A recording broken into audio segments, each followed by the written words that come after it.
ক্ষয় নাই আর মরণকালে ওষুধ নাই।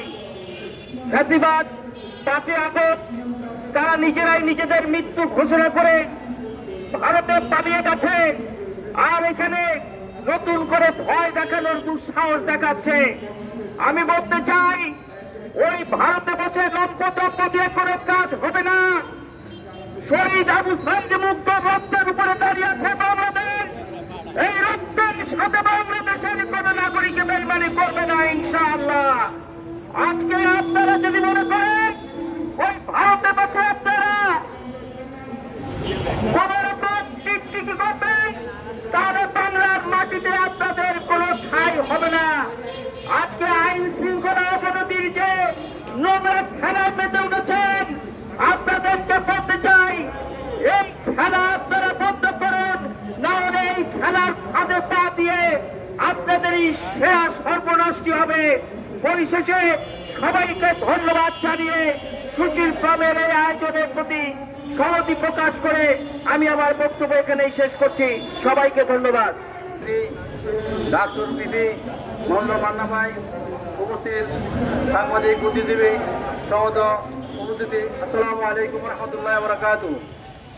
সম্মানিত উপস্থিতি, আপনারা জানেন বাংলাদেশে আজকের এই অবস্থাতে সার্বিকভাবে আইন শৃঙ্খলা অবনতি হচ্ছে।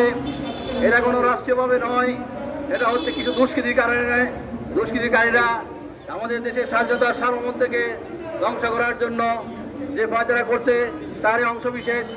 আমরা ডক্টর মোহাম্মদ ইউনূসকে ধন্যবাদ জানাই। তিনি আজকে সারা বিশ্বে বাংলাদেশকে যেভাবে মাথা উঁচু করে দাঁড়ানোর চিন্তা চেতনা করতেছেন, চেষ্টা করতেছেন, তার সাথে আমরা একাত্মতা ঘোষণা করি। সাথে সাথে আমরা বলতে চাই, এদেশের স্বাধীনতা সার্বভৌমত্বের জন্য সম্মিলিত সবাই ঐক্যবদ্ধ কাজ করে আমরা দেশকে এগিয়ে নিয়ে যাব, এই আশা প্রত্যাশা রেখে আজকে আমাদের এই কর্মসূচি। আমরা জানেন এই সুশীল ফোরাম দীর্ঘদিন থেকে বাংলাদেশের বিভিন্ন প্রেক্ষাপটে ভূমিকা রাখছে। বিশেষ করে 5 আগস্টের সময় আমরা আমাদের অবস্থান জোরদার করেছিলাম। তার প্রেক্ষাপটে আজকে আমাদের এই সুন্দর পরিবেশ পেয়েছি। ফ্যাসিস্ট সরকার আজকে আওয়ামী লীগ সরকারকে আর সরকার না বলে আজকে জনগণের কাছে স্পষ্ট হয়ে গেছে তারা হচ্ছে ইন্ডিয়ার একটি চক্র, তারা ইন্ডিয়ার একটি দালাল।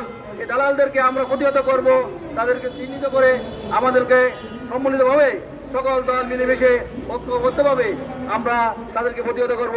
এই আশা প্রত্যাশা রেখে আমি আমার সংক্ষিপ্ত আলোচনা এখানে শেষ করছি। অতীত স্বৈরাচারের প্রধানমন্ত্রী শেখ হাসিনা ভারতে বসে যে ষড়যন্ত্র চক্রান্ত শুরু করেছিল, তার বাস্তবায়ন করার চেষ্টা করছে। আমি এই প্রেস ক্লাবের এখানে দাঁড়িয়েই বলেছিলাম, হত্যা দিবসের সবাই, যে শেখ হাসিনা ভারতে থাকলে বাংলাদেশের নিরাপত্তা বিঘ্নিত হবে। আজকে তার প্রমাণ সারা বাংলাদেশে সন্ত্রাস, চাঁদাবাজ, ডাকাতি, চুরি, রাহাজানি, হত্যাই তার প্রমাণ। সাথী ও বন্ধুগণ, আজকে বাংলাদেশে যে নৈরাজ্যের চেষ্টা করা হচ্ছে, আজকের এই নৈরাজ্যকারীরাই একদিন বাংলাদেশের স্বাধীনতার সার্বভৌমত্বের হুমকি হয়ে দাঁড়াবে। আর এই সুযোগ করে দিয়েছে আমরা, কারণ আমরা এই স্বৈরাচার শেখ হাসিনার সরকারের বিরুদ্ধে যারা ঐক্যবদ্ধভাবে